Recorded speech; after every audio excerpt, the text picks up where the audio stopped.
Today we're going to break down the Form 4 process to get a suppressor and how to do it quickly and efficiently and make it a lot less scary.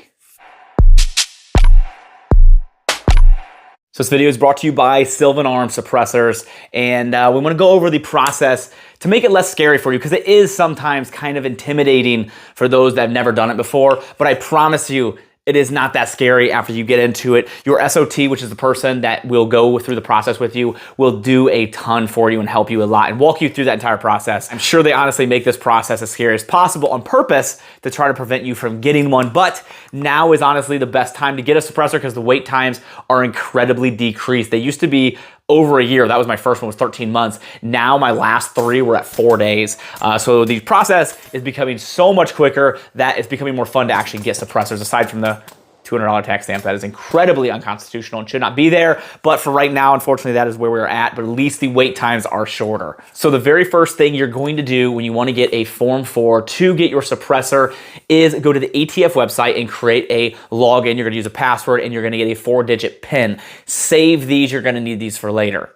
Then you're going to have to do the fun process of picking out your suppressor, figure out your purpose, your caliber, what you want to use it for. Do you want an expensive high-end suppressor? Do you want a more working's man suppressor like this one here? We're going to break down a little bit later in the video, this titanium suppressor from Sylvan.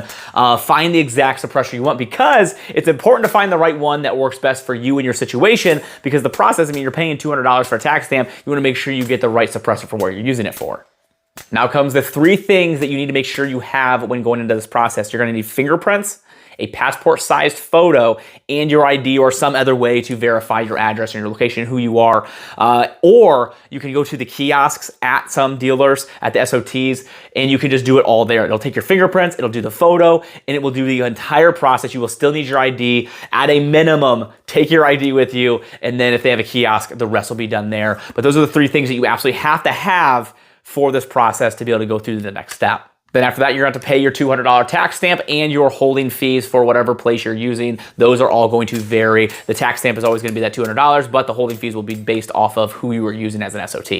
And now comes the hardest part of all, which is the wait, which is increasingly becoming so much shorter. Like I said, my last 3 were in 4 days. I just signed one a day ago, so I'll see where that one is. By the time this video goes out, I'll probably already have the suppressor, but I'm hoping that's just as short as the other ones. But 4 days, I don't know why I put 3. 4 days. 4 days is really, really quick, and it probably puts me in a bad spot because it makes me want to get a lot more suppressors. But the wait time was probably a good thing for my wallet and most others as well. But with the wait times being so low, you shouldn't have to wait long. Now the wait's going to vary depending if you do an individual or a trust, which is a process we're going to go over right here at the end. But then you're going to go back once you get that approval. You're going to get an email saying you're approved. You're going to be super pumped, excited. You're going to drive to the FFL or your SOT, and you're going to fill out a 4473. That is basically the exact same form that you fill out when you buy a gun, and you are going to then be able to take your suppressor home. Now let's briefly go over the trust process. This is a legal document that states who owns the suppressor. This could be family members, friends, basically anybody that you want to be able to take the suppressor without you being there and can use it, and then you can bring it back and use it yourself. That way,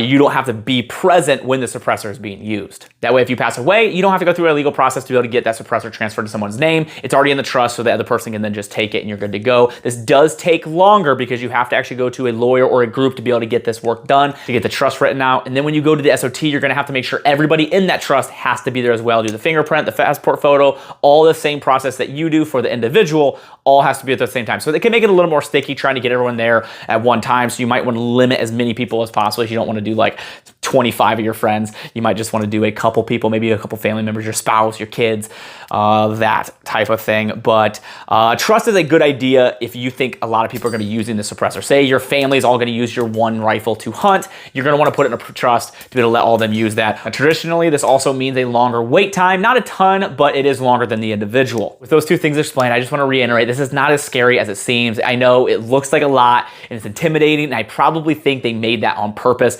to keep people from doing it. But once you do it once, it's really easy. And if you get a good SOT, they really do a lot of the process for you and make it really simple, as much as they legally can. I mean, they don't do it for you, but they walk you through it very easily, and you're not going to have any problems, I promise you. And with the wait times being so quick, you're going to get that a lot faster, and you're going to be able to go out and have a good time or hunt, or just be able to protect your ears like you should be able to do legally and constitutionally without having to pay tax, but that's where we are, unfortunately. But real quick, let's go over these suppressors. So these are the Sylvan Arms suppressors. This is the one I have on my Vikortsen 22. This is the Mini Mamba. This thing is built for a suppressor. I would not own this gun if I didn't have a suppressor for it. It's a 22 suppressor, incredibly quiet, really lightweight. These are titanium suppressors that Sylvan Arms makes, and I like that. It's because they're durable, they're lightweight. The best part of these is they are a budget-friendly option. These are what they call a working man suppressor. It's not something that you're gonna spend thousands of dollars on. These are sub $800, and even going as low as $400 for one of these suppressors. So if it's your first suppressor, or you just want something that's going to be tough and rugged, and you don't need all the Gucci stuff and look fancy,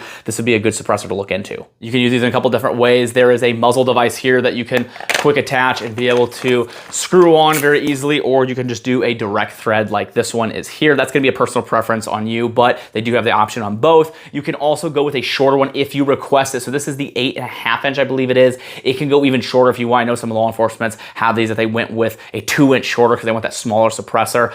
So you can, at request, get these even shorter if you would like, which I'm probably gonna get a shorter one next because I do like the shorter suppressor. I think it looks better, especially for a gun like this. This is a 10.3 build, and with that 6 inch, I think that's about the perfect size. Another nice thing about these Sylvan suppressors is that are made in the USA. So if you're big on supporting brands that make things here in the USA, you're gonna like that as well, and I do too. I think that's cool. So if you're looking for your first suppressor and you're trying to figure out what caliber to go for, this is a 223 dedicated suppressor. This is a 22 dedicated suppressor. My go-to, and I will always say this, is go a 30 cal can for your first suppressor, unless you're like, I only want one can, it's for this caliber, and you have a specific reason for that. If not, you're not sure, you're like, I can't really decide, go with a 30 cal, because I have a 30 cal can that I use for 308, 300 blackout. You can use it for 7.62. You can use it for 5.56. You can use it for 22 if you want to. The 30 cal suppressor is incredibly versatile. If you want a suppressor that can do a lot of things, if maybe you're just gonna buy one and you want it to do a lot of stuff, that would be the way to go, and my recommendation is look at that 30 cal can. So I hope this video was able to help you with the 4-on-4 process, and also see a new suppressor here. And I've been getting a lot more into suppressors. I've got another one. The one that's coming is actually for the Genesis Gen 12 shotgun. I'm incredibly excited for that.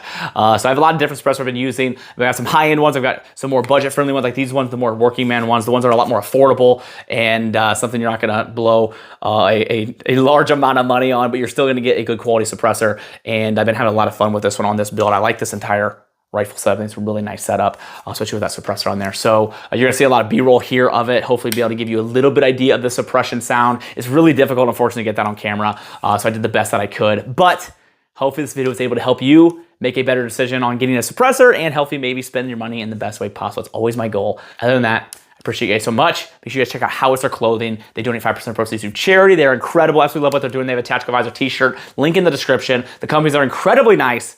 Shooting Targets USA and Brownells. They're so nice. Check out my website, tacticaladvisor.net. That's my website. You can see how nice these guys are and be nice to them as well. Brownells, Shooting Targets USA. Thank you to Sylvan Arms for the idea of getting this video out there just to maybe help some people get through that process. Appreciate y'all. Thank you so much.